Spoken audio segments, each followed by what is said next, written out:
नमस्कार, मेरा नाम आलोक है। आप लाइव स्ट्रीज देख रहे हैं। देखिए, बिहार की 5 सीटों पर राज्यसभा के चुनाव हुए, नतीजा आपने देख लिया। चुनाव हुए, पांचों ही सीटों पर एनडीए जीती। लेकिन अब दूसरा मौका है, दूसरा मौका।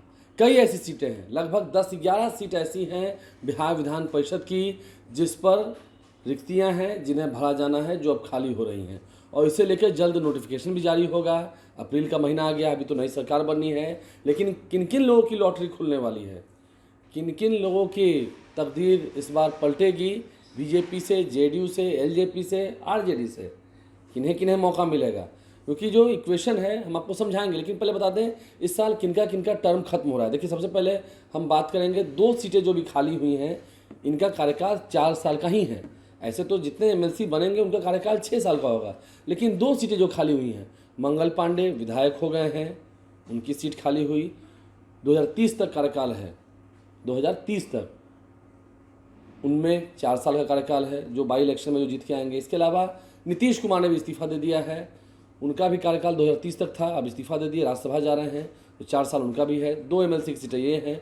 अब इसके अलावा देखिए, एमएलए कोटे से जो मतलब जो विधायकों के द्वारा विधान परिषद भेजे जाते हैं, उच्च सदन भेजे जाते हैं, उनमें किनका किनका नाम है। कई तो ऐसे हैं जो विधायक हो चुके हैं, उनके परेशानी नहीं है। सबसे पहला नाम भगवान सिंह कुशवाहा, एमएलसी बने, नीतीश कुमार ने बुलाकर एमएलसी बनाया फिर से बाई इलेक्शंस में ही। तो भगवान सिंह कुशवाहा का टर्म खत्म हो उससे पहले ही वो विधायक हो चुके हैं, वो निश्चिंत हैं। चलिए, अब इसमें हम आगे लेते हैं। 28 जून 2026 तक इन सभी का कार्यकाल है, जिनका नाम हम आपको बताने जा रहे हैं, जिनका नाम आपको हम बताएंगे। इनका कार्यकाल 28 जून तक है, यानी कि उसके बाद ये फिर रिटायर कर जाएंगे। अब जैसे कि गुलाम गौस एमएलसी हैं, इनका भी टर्म खत्म हो जाएगा। भीषम सहनी 28 जून को इनका कार्यकाल खत्म हो जाएगा, क्या फिर एमएलसी बनेंगे। कुमुद वर्मा 28 जून 2026 में इनका कार्यकाल खत्म हो जाएगा। उससे पहले एमएलसी के लिए नोटिफिकेशन हो जाना है, नोटिफिकेशन हो जाएगा। अगर चुनाव की बारी आएगी, चुनाव होगा, नहीं तो नहीं होगा। फिर इसके अलावा कुमुद वर्मा का कह दिया हमने। रामबली सिंह चंद्रवंशी डिस्क्वालीफाई हुए थे, भगवान सिंह कुशवाहा आया था, आपको याद होगा। चलिए, इसके अलावा सुनील सिंह आरजेडी के एमएलसी, सुनील सिंह, क्या उनका रिन्यूअल फिर से होगा। फारूक शेख आरजेडी के एमएलसी हैं, लेकिन अब विधायकों की संख्या उतनी नहीं है, समझ सकते हैं, क्या रिन्यूअल होगा, सुनील सिंह का होगा कि फारूक शेख का होगा, देख लीजिएगा। सम्राट चौधरी विधायक हो चुके हैं, ठीक है, वो भी एमएलसी थे, लेकिन उनका कार्यकाल 28 जून 2026 तक है, ख़त्म ही है, फिर से रिन्यूअल होगा। अब किसका होगा उसकी जगह पर, ये देखना है।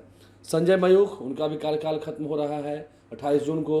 बांकीपुर सीट भी खाली हो चुकी है, यहाँ पर भी विधानसभा के उपचुनाव होने हैं बांकीपुर सीट पर, क्योंकि नितिन नवीन ने इस्तीफा दे दिया, वो राज्यसभा चले गए, बीजेपी के राष्ट्रीय अध्यक्ष हुए। नितिन नवीन की सीट खाली हुई है, वहाँ पर देखना होगा किन्हें मौका मिलता है। संजय मयूख का भी ऐसे एमएलसी का टर्म खत्म हो रहा है।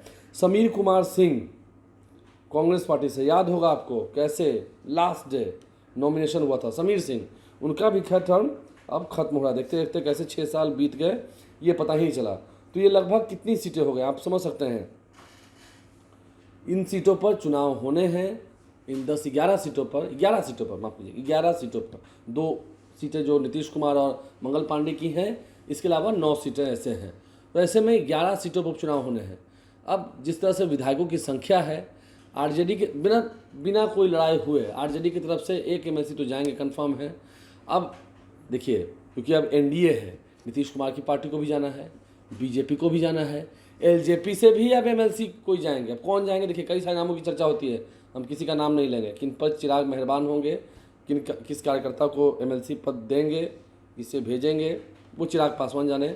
उपेंद्र कुशवाहा के बेटे दीपक प्रकाश, उन्हें भी एमएलसी बनना है, क्योंकि मंत्री हैं, अभी नई सरकार बनने की उम्मीद है, उसमें फिर मंत्री बनेंगे, तो उन्हें भी एमएलसी बनना है, 1 सीट वहाँ भी चाहिए। तो ऐसे में ये कांटे की टक्कर होगी। और अगर कहीं फिर आरजेडी ने कह दिया कि नहीं हम 2 उम्मीदवार देंगे, तो फिर चुनाव होंगे। हालांकि एनडीए के लोग ये दावा कर रहे हैं कि ऐसा होगा नहीं। तेजस्वी यादव को मालूम है कितने विधायक उनके पास हैं। जहाँ तक बात रही विपक्षी एकजुटता की, क्योंकि ऐसे तो फिर 41 विधायक हैं, तो 41 विधायकों ने वोटिंग के समय क्या हाल किया राज्यसभा के चुनाव में, ये सभी ने देख लिया है। दोबारा विपक्षी खेमा अपनी भत पिटवाना नहीं चाहेगा। तो ऐसे में इन 11 सीटों पर जो चुनाव होंगे, 2 पर तो 4 साल का ही टर्म है, 4 साल का ही कार्यकाल है, और बाकी जो 6 साल वाले हैं उन पर कौन कौन से वो लोग होंगे, जेडीयू किसे आगे करेगी, जेडीयू में भी कई नामों की चर्चा होती है, बीजेपी किन्हें आगे करेगी, कई लोग तो विधायक हो चुके हैं, अब वो तो विधान परिषद के साथ है नहीं। तो ये बातें हैं। एनडीए में क्या होना है, आरजेडी से भी सिर्फ एक। कांग्रेस क्या उस स्थिति में है? 6 विधायक ही हैं।